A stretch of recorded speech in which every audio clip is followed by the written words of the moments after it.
قانون تو آپ کے جسم کو مجبور کر سکتا ہے، آپ کے دل و دماغ کو اور آپ کے دل کو مجبور نہیں کر سکتا قانون۔ دنیا کے انسان کا بنایا ہوا قانون آپ کے جسم پر کنٹرول کر لے گا، اور آپ کے دماغ پر نہیں، آپ کے قلب پر نہیں۔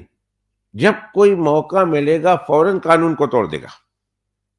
یورپ میں آج سے 100 150 سال پرانی بات ہے کہ شراب پینے کے نتیجے میں بہت ہلڑ مچاتے تھے، بہت نقصان کرتے تھے۔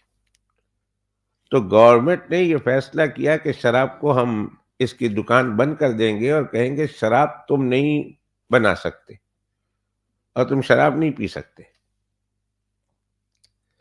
سارے پب بند ہو گئے، ساری فیکٹریاں بند ہو گئی شراب کی۔ تو اب بندوں کے بدن پر تو اس نے حکومت کر لی اس قانون نے، لیکن لوگوں نے پھر کیا کیا کہ فروٹ خرید کر لوگ گھر میں شراب بنانے لگ گئے۔ کچی شراب پیتے تھے، بنانے کا ڈھنگ نہیں آتا تھا۔ نتیجہ یہ ہوا کہ لوگ پی پی کر بیمار ہونے لگے، کوئی لوگ مرنے لگے۔ گورنمنٹ کا فائنانشلی بہت نقصان ہوا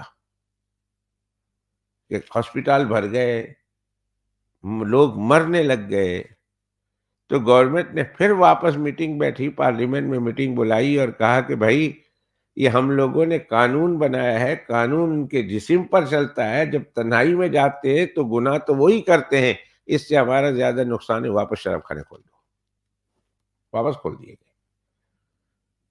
جب تک دل میں خدا کا خوف نہیں آئے گا اس وقت تک انسان لوگوں کے سامنے تو گناہ سے بچ جائے گا، لیکن تنہائی میں جیسے ہی موقع ملے گا گناہ میں مشغول ہو جائے گا۔ اور یہ حقیقت ہے، جس دن انسان کے قلب میں یہ کیفیت آ جائے کہ جہاں بھی چلے جاؤں ساری دنیا کی نظروں سے چھپ سکتا ہوں، اللہ کی نظر سے نہیں، جب انسان کے دل میں یہ حقیقت اتر جائے، یقین کیجئے یہ اتنی بڑی قوت ہے، اتنی بڑی طاقت ہے کہ انسان کی زندگی پھر گناہوں سے پاک گزرتی ہے۔